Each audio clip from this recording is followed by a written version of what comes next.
Hi everybody. Today we are going to start the first poem of class 6. The poem name is The Echoing Green.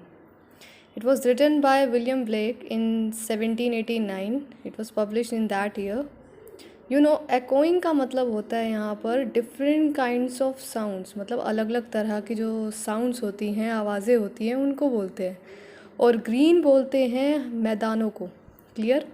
तो मतलब ऐसे मैदान जहाँ पर अलग अलग तरह की जो साउंड्स होती हैं वो प्रोड्यूस होती हैं, उससे रिलेटेड ये चैप्टर है. क्लियर? चलो पढ़ते हैं इसके बारे में. Let's warm up a little. When people grow old, जब लोग बूढ़े होते हैं, they always remember with fondness the memory of their childhood. वो हमेशा ये याद रखते हैं जो बचपन की यादगार चीज़ें होती हैं, specially their play time with friends. Specially मतलब विशेषकर जो अपना जो टाइम में है वो अपने प्ले टाइम, मतलब जब वो खेलते थे बचपन में अपने दोस्तों के साथ, वो समय को बहुत याद करते हैं. Ask your parents, grand parents about their favourite childhood memories. अपने पेरेंट्स से पूछिए या ग्रैंड पेरेंट्स से पूछिए कि उनकी फेवरेट जो चाइल्डहुड मेमोरीज थी वो क्या थी. क्योंकि ये जो स्टोरी है, ये पोएम जो है बेसिकली इसी पर बेस्ड है कि आपको अपनी चाइल्डहुड मेमोरीज जो भी याद हैं कि कैसे हम ये किया करते थे, कैसे इंजॉय किया करते थे, कैसे हम मतलब बिना किसी टेंशन से खेलते रहते थे. अब तो बहुत चेंजेस आ जाते हैं, तो ये चाइल्डहुड मेमोरीज से रिलेटेड है. Let's start. The sun does arise. The sun does arise. Sun मतलब सूर्य, अराइज मतलब उगता है. जब सूर्य उगता है, and make happy the skies, वो क्या करता है, आसमान को खुशनुमार कर देता है. The merry bells ring. यहाँ मैरी बेल्स का मतलब है जो जो चर्च की घंटियाँ होती है ना, वो बजती है, क्योंकि सुबह सुबह के टाइम वो क्यों बजती है, to welcome the spring. Spring is the season. Season की बात हो रही है ना, कि वसंत ऋतु को वो वेलकम करते हैं. The sky lark and thrust, the birds of the bush. कहते हैं जो स्काई लार्क है और थ्रश जो है, ये बश, इनके ये दोनों ना एक तरह के बर्ड्स हैं. किसके? बश के. बश मतलब जो झाड़ियाँ होती हैं ना, उनके. ये क्या करते हैं, सिंग लाउडर अराउंड, चारों तरफ और ज़ोर ज़ोर से साउंड्स के साथ जो है और चिल्लाकर मतलब इंजॉय करते हैं, गाते हैं.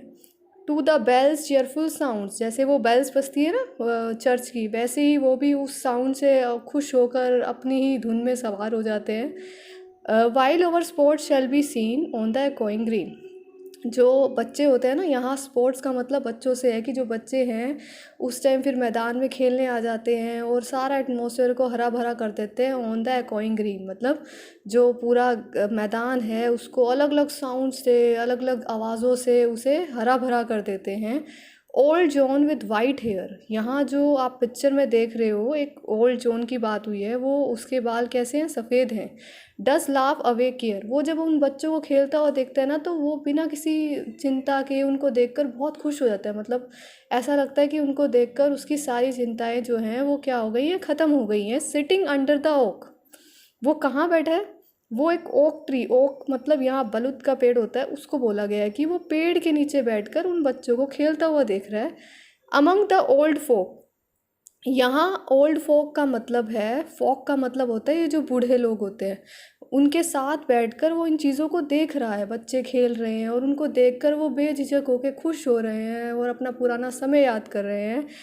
They laugh at our play. वो हमारे खेल को देखकर खुश हो रहे हैं. दे का मतलब यहाँ इन्हीं लोगों से है, और एट आवर, आवर का मतलब यहाँ चिल्ड्रन के प्ले से है कि बच्चे जो हैं, बच्चों के खेल को देखकर वो खुश हो रहे हैं. एंड सून दे ऑल से, और जल्दी ही वो ये कहते हैं, such such were the joys when we are girls and boys in our youth time were seen. कहते हैं ये वो समय था जब हम भी, जब हमारा जब जवानी का टाइम था, हम भी ऐसा खेला करते थे जैसे ये लोग अब खेल रहे हैं. तो वो इनको देखकर अपना जो बचपन है वो याद कर रहे थे. On the echoing ring till the little ones weary no more can be merry. कहने का मतलब है कि कहते हैं कि वही हरे भरे जो मैदान है जहाँ पर अलग अलग तरह की साउंड जो है वो प्रोड्यूस की जाती है. कहते हैं till the little ones very.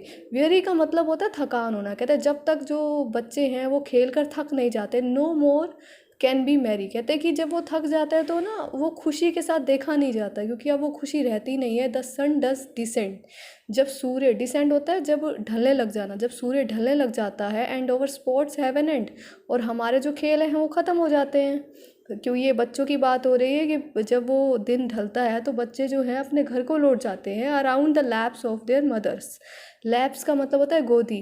कहते हैं अपनी मम्मी की गोद में जाकर, कहते हैं ना कि जब बच्चे थक हार कर घर चले जाते हैं तो अपनी मम्मी के पास बैठते हैं, लाड लेते हैं ऐसा।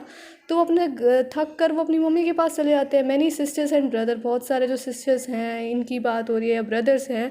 लाइक कैसे, जैसे कि बर्ड्स हैं, birds in their nest, birds भी जो हैं अपना जब शाम को अपने घर को, अपने घोंसले को लौट जाते हैं, उसी तरह बच्चे भी थक कर अपने मम्मी के पास चले जाते हैं शाम को घर को। एंड रेडी फॉर रेस्ट, किस लिए? रेस्ट करने के लिए। And spots no more seen on the darkening green, जब मैदान जो है अंधेरा हो जाता है तो कोई और खेल तो देखा ही नहीं जाता, क्योंकि बच्चे तो थक कर घर चले जाते हैं और अंधेरा होने के बाद वहाँ पर कोई भी खेल नहीं देखा जाता। Thank you.